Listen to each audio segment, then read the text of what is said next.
bebas, tapi tidak sebebas-bebasnya. Kita boleh lihat bagaimana Indonesia dijajah oleh Belanda, Portugal, Spanyol, Inggris, Jepang terakhir. Enak nggak dalam penjajahan? Nggak enak. Kita orang Kristen merdeka nggak? Merdeka. Merdeka kenapa? Ada yang tahu? Sudah ditebus. Pinter banget ya. Jadi kenapa dibilang Yesus? Apa beda Yesus dengan Yesus Kristus? Ada yang tahu Ibu? Ahli teologi kita ada di sini. Kalau Yesus itu yang diurapi, tapi kalau Kristus sudah sampai karya penyaliban. Itu yang memerdekakan kita. Kalau enggak, kita ini enggak ada apa-apanya ya. Jadi saat kita menjadi orang merdeka, apa yang harus kita lakukan? Tolong dibuka Galatia 5 ayat 13 dan 14.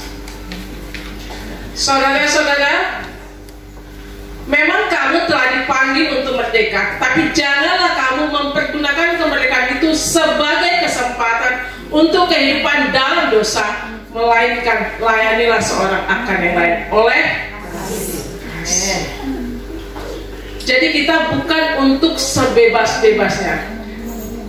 Kenapa tidak sebebas-bebasnya? Saya kasih satu contoh yang sampai saat ini inilah menjadi masalah di dunia sekarang. Orang kalau mau terkenal biasanya larinya kemana? Ke negara mana dulu? Amerika, betul Pak. Wanita ini dia dari kecil hidup oleh didikan Kristen. Dia lahir di Inggris, Manchester. Tapi di dalam kehidupannya, kenapa dia mengeluarkan semua ini nanti akan saya ceritakan. Saya kasih tahu hasilnya aja ya. Ada 10 poin. Dia sengaja ke Amerika supaya poinnya ini mendunia dan menjadi virus buat dunia. Apa saja yang dia usulkan? 1. Tuhan itu keluar dari sistem pendidikan di Amerika. Artinya apa? Nggak boleh ada pelajaran agama. Ya Ibu. Kedua, mengurangi otoritas orang tua. Anak berhak menentukan jenis kelamin. Hello. Bagaimana dengan ini Ibu? Bukan Tuhan lagi yang menentukan jenis kelamin, tapi kita. Sudah sesuai nggak dengan firman Tuhan? Ngaco itu. Dan kita kalau misalnya, maaf saya Kristen, anak saya wajib Kristen, nggak boleh, itu dihukum. Poin ketiga, hancurkan keluarga karena iblis tidak berkuasa atas keluarga yang harmonis.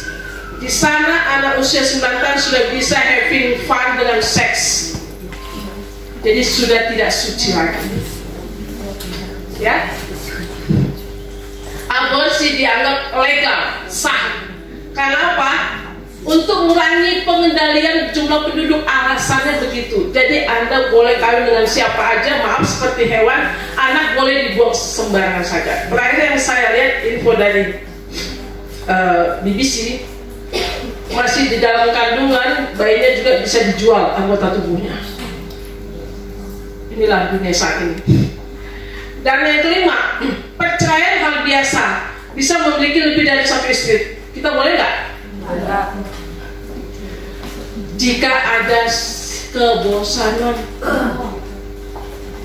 Lanjut poin yang ke-6, LGBT sudah dilegalkan melalui undang-undang. Kalau negara yang mempersulit, akan ditarik investasinya.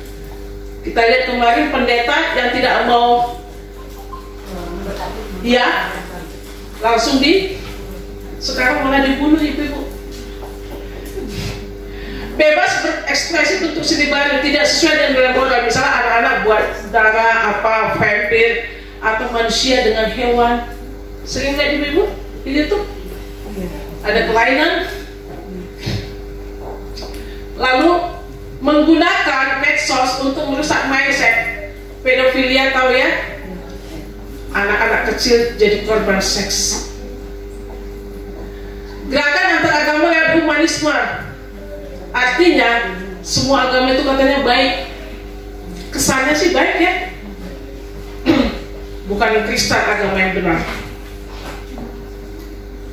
Yang ke-10, mendapatkan pemerintahan dan gereja sesuai dengan doktrin antikristus. Artinya apa? Sebisa mungkin semua kebijakan yang dari pemerintah mereka susupi. Dan gereja sekarang sudah banyak yang tutup. Kenapa ini bisa terjadi? Alice and Barry, dia adalah seorang penulis, orang pintar. Dia mau mendekati sekjen PBB.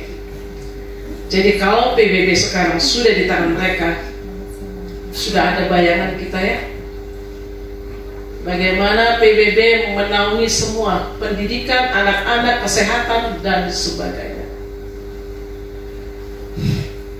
Jadi kita sebagai orang tua sudah bisa melihat kenapa hal ini bisa sampai terjadi. Dia mengeluarkan 10 poin destroy Amerika. Kenapa dia bisa membuat supaya Amerika rusak? Karena dia sakit hati ternyata.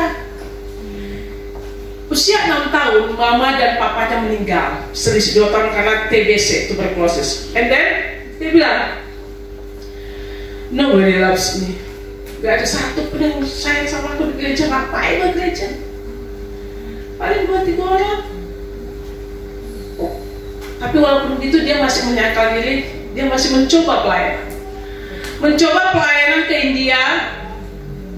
Tapi sebelum itu pada usia 15 tahun, karena kebencian yang sudah sangat-sangat meningkat di posisinya, dia didatangi sinar. Dia pikir itu Yesus. Hati-hati ibu-ibu ya. Makanya kita bilang ujilah.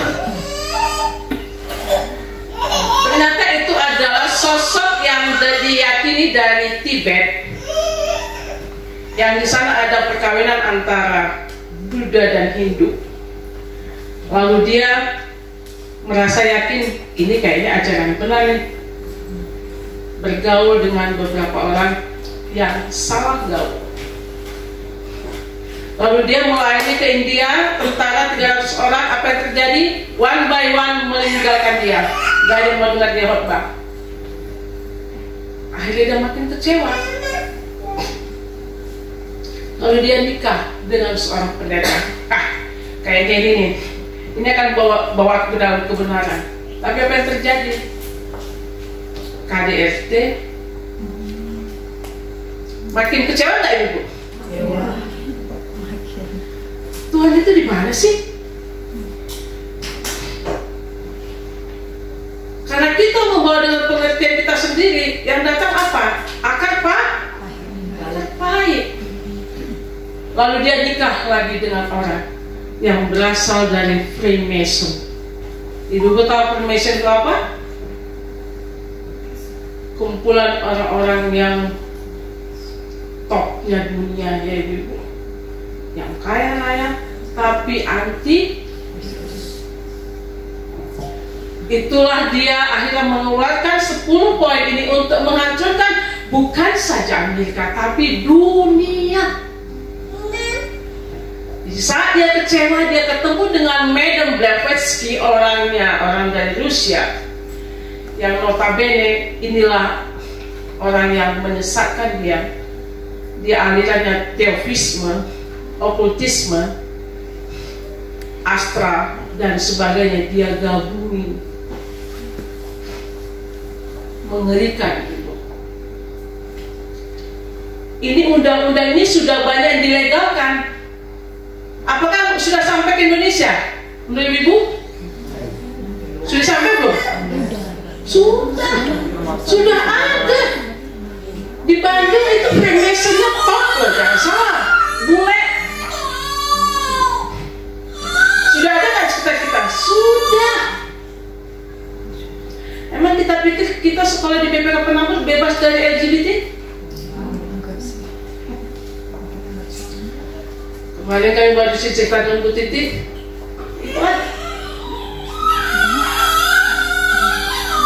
Jadi kita kalau tidak semakin dekat dengan Tuhan, bagaimana tingkat khawatir kita yang terjadi? Semakin bahaya ibu. Mengerikan hidup sekarang. Di pinggir jalan, ciuman cewek dengan cewek, cowok dengan cowok. Saya waktu ke Jakarta ada satu kafe. Hah, ini apa semua isinya? Cowok semua. Kayak nama itu cium-ciuman.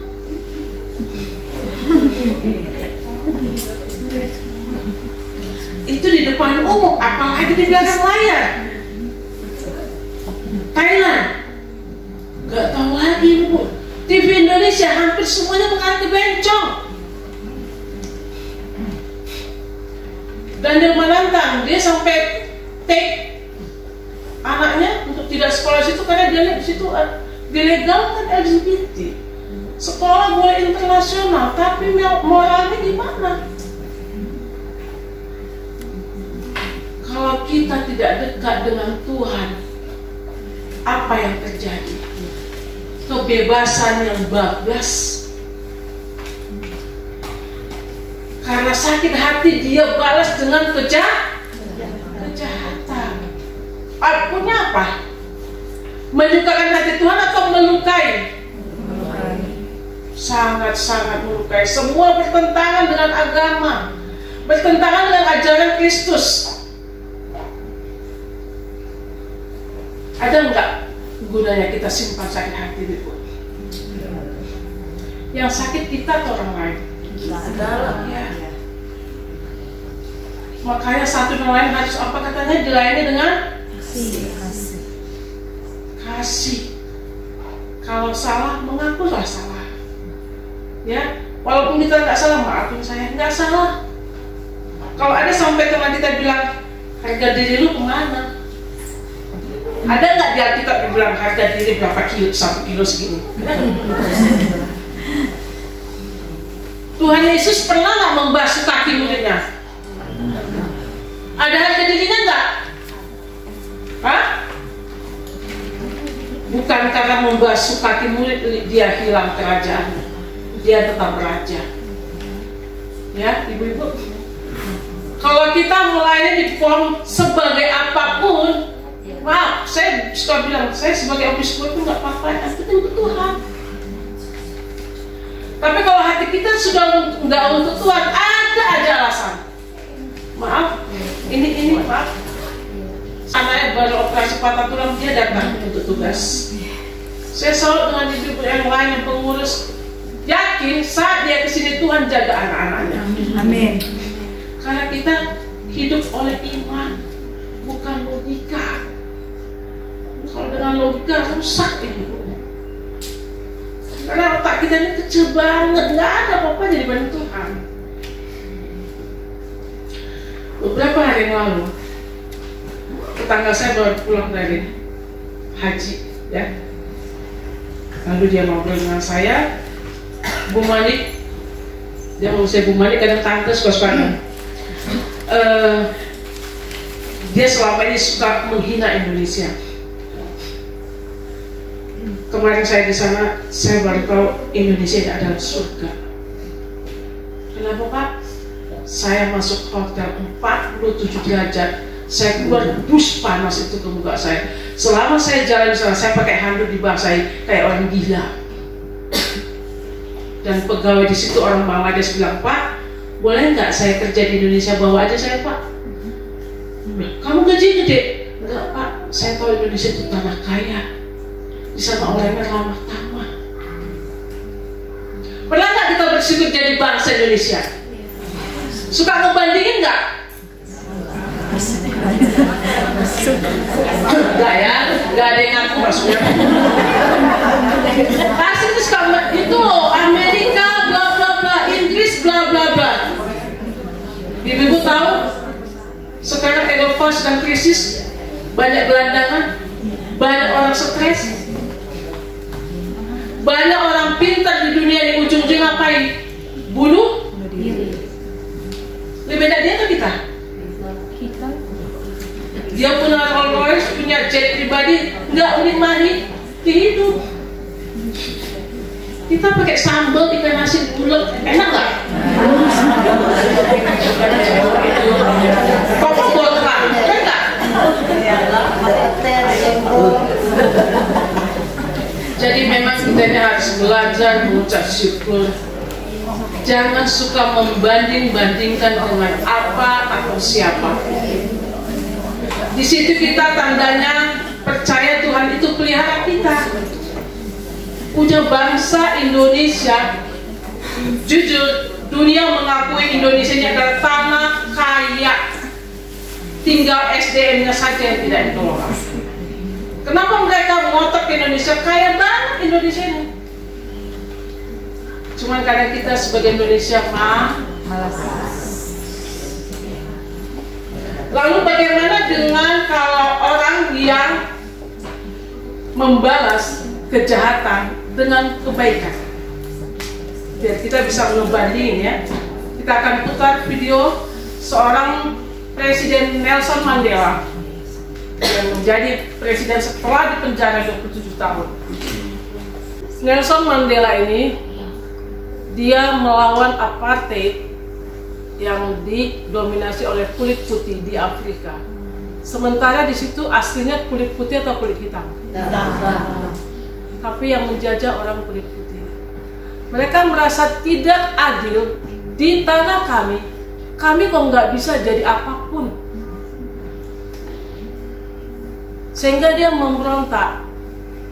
Karena berontak dia diapain? Penjara. Berapa lama? 27 tahun. Tapi di dalam penjara dia sekolah loh ibu-ibu. Dia dapat sarjana hukum dan bla bla bla. Kenapa dia mengisi waktu dengan hal-hal positif? Dia orangnya kenal Tuhan ibu-ibu. Dia tidak menggerutu. Aku di penjara, aku enggak. Dia jalan gitu. Dan selama di penjara, ibu-ibu tahu kepala sipilnya sering mengencingi dia, mengikat dia, membalikkan kakinya ke atas, kepalanya di bawah. Kalau ibu-ibu diperlakukan gitu, balasannya gimana? Mau bedok ya? Ya, pasti ya. Tapi apa yang dia lakukan ibu-ibu? Ketika dia jadi presiden, orang yang pertama dicarinya siapa? Kepala sipil. Apa yang dia lakukan? Dia jamu ibu-ibu di the first table, di meja utama. Dia kasihi atau dia tonjok? Kasihi. Dia dibesarkan di dalam gereja Metodis. Dia punya orang tua angkat. Selalu statement yang keluar dari mulutnya sifatnya pendamaian. Kebayangnya kita dikencingi, kita masih bisa peluk, kita boleh kasihi, kita boleh jamu. Dari kedua kejadian tadi, mana yang kita pilih? Ibu-ibu gak usah jawab dalam hati saja. Apakah outputnya menjadi sampah, merusak dan menjadi antikris, atau jadi pengikut Tuhan yang sesungguhnya? Karena Tuhan Yesus sendiri aja membasuh kaki murid-murid. Gampang nggak ibu melakukan yang kedua itu? Susah, agak gampang, susah. Gampang nggak? Susah gampang. Susah kalau kita tidak mau melekat ke Tuhan. Enjoy kalau kita sadar kita orang yang sudah ditebus. Kalau aku orang sudah ditebus, mau sebesar apapun kesalahan temanku, aku bisa melihatnya dengan kasih. Kasih menutupi banyak apa? Banyak apa? Kesalahan. Ada penasaran atau apa yang mana? Banyak apa nih? Kesalahan atau pelanggaran. Tujuan utama hidup kita yang paling utama kata Tuhan apa? Antara iman, pengharapan dan kasih, mana yang paling utama? Kasih. Saat kita tahu kasih, saat kita menjalankannya sebagai warga negara Indonesia, kita jadi bersatu nggak? Bersatu atau berpisah ibu? Bersatu. Karena kasih menyatukan atau memisahkan? Menyatukan. Anak Tuhan sifatnya memecah atau menyatukan? Menyatukan. Ya, terima kasih ibu. Kalau kita sudah tahu anak Tuhan, Tugas kita apa? Mari kita lakoni. Ya, kesalahan seperti apapun orang lain ampuni. Nelson Mandela mencapai titik puncak menjadi presiden. Ada yang lebih tinggi nggak dari presiden? Di dunia ini nggak ada kan? Karena dia melakukan kasih, dia bisa mencapai puncak apa yang dia mau. Tapi dengan damai. Karena damai itu memang enak banget mulianya ya, betul. Pasti tenang. Karena kalau kita udah damai, merdeka nggak kita? Coba kita nggak damai di samping kita nyebelin, ya? Merdeka nggak? Enggak. Tapi kalau dia udah salah, kita kasih merdeka nggak kita? Kalau saya apa kabar? Enak nggak? Enak banget. Jangan mau ditipu daya oleh iblis. Iblis itu pasti, jadi dulu kemana? Hello, aduh, jangan ngomong masalah harga diri lah. Tuhan Yesus itu patron kita. Dia raja aja kayak gitu, apalagi kita. Kalau jangan sombong, jangan ngotot. Semua kita di sini sudah dimuliakan. Makhluk yang mulia. Mungkin masalah Alkitab kita udah tumpah kali ya, lumbar. Saatnya menyebarkan ke yang lain. Apalagi ini di sini ada pemulitan, ya. Apalagi untuk Selasa itu bagus banget kalau ibu-ibu mau aktif. Di situ ibu-ibu boleh menjadi murid, mempelajari, membagi berkat, dan di rumah tangga kita menjadi keluarga yang settle. Settle dalam artian harmonis, suaminya bagus, istri bagus, anak bagus, itu enggak? Iya? Enggak. Di mana di sini ada keluarga yang semuanya perfect? Ada enggak? Enggak. Tapi namanya damai itu saat seperti apapun badai yang gua hadapi, gua ada damai. Gua ada ketenangan karena gua tahu Tuhan beserta aku.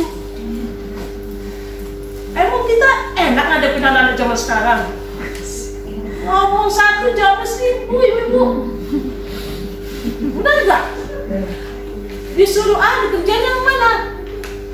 Kalau ibu-ibu nggak sabar, nggak kenal Tuhan, yang ada apa? Wane upo lewat di rumah. Wing. Tapi kalau saat kita sabar, saat kita tahu Tuhan sedang membentuk aku lewat anakku, lewat suamiku, lewat teman-temanku, lewat komunitasku, aku tahu aku akan menjadi orang yang istimewa. Amin. Amin kan?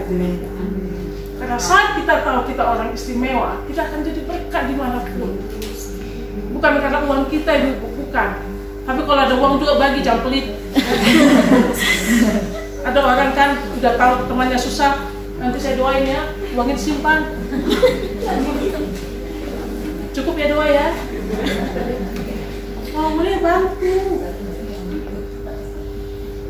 Ya, ibu, kita akan tutup dengan Yohanes 8 ayat 31-32. Maka katanya kepada orang Yahudi yang percaya kepada, jikalau kamu tetap dalam firman-Ku, kamu benar-benar adalah murid-Ku, dan kamu akan mengetahui kebenaran, dan kebenaran itu akan memerdekakan. Ada kata apa di situ? Jika. Ada kemungkinan nggak kita masuk atau enggak? Tinggal pilihannya di siapa? Kita terima. Karena Tuhan memang dari awal kasih apa kita? Free will. Lu bebas milih, ikut gue atau enggak, kata Tuhan. Itu hebatnya Tuhan Yesus. Nggak kayak yang lain. Lu kalau nggak ikut gue bakar, gue bunuh. Enggak.